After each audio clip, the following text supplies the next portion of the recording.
of the ongoing conflict with the Palestinians, and especially the most recent operation that took place in Gaza, Israel is facing multiple boycott threats these days, even when it comes to sports.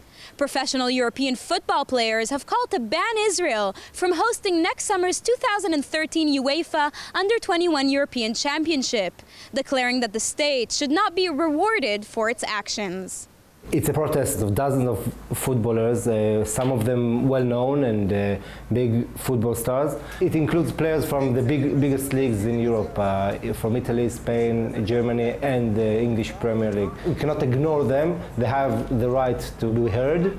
But on the other side, I don't think they are just. They do not understand and do not see the whole picture of the conflict. They should also be aware that missiles are be thrown from Gaza Strip to Israel, and not that only Israel is bombing without a reason this territory. It's very one-sided the way they look at the conflict, and I think it's also become sexy to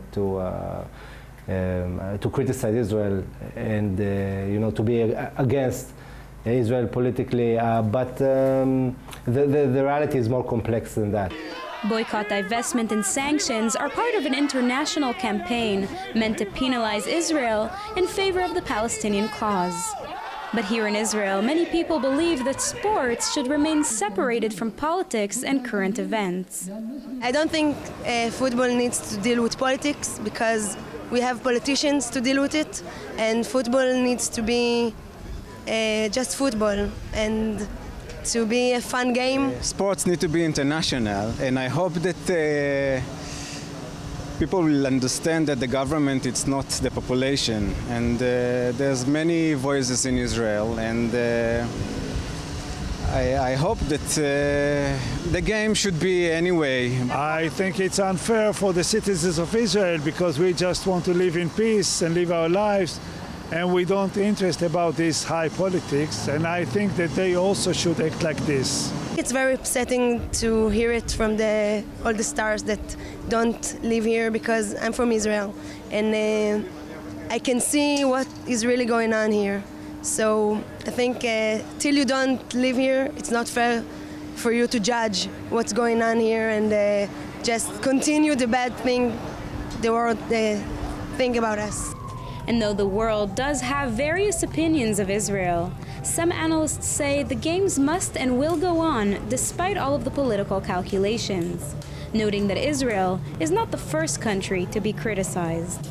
For example, Russia is hosting a 2018 World Cup and the next Olympics, Winter Olympics. So, and you cannot say that Russia is a complete democracy. So there will always be a political issue about sports. And for example, we had the Beijing 2008 Olympics, which was, many people, activists said that it was a present given to the regime, which does not respect human dignity, human freedom, and very important values for the Western world. So it's difficult, and you always, you cannot run away from politics. And most agree that the sports arena, as well as the athletes themselves, can definitely be utilized to promote peace.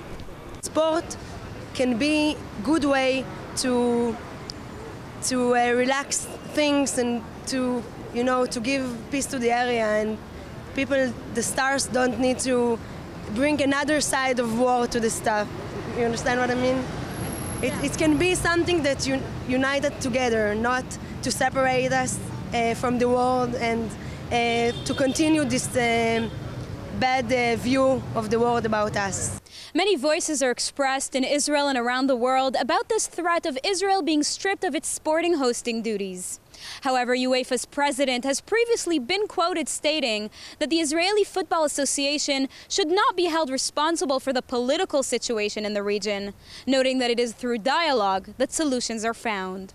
For JN1, I'm Sivan Raviv, Israel.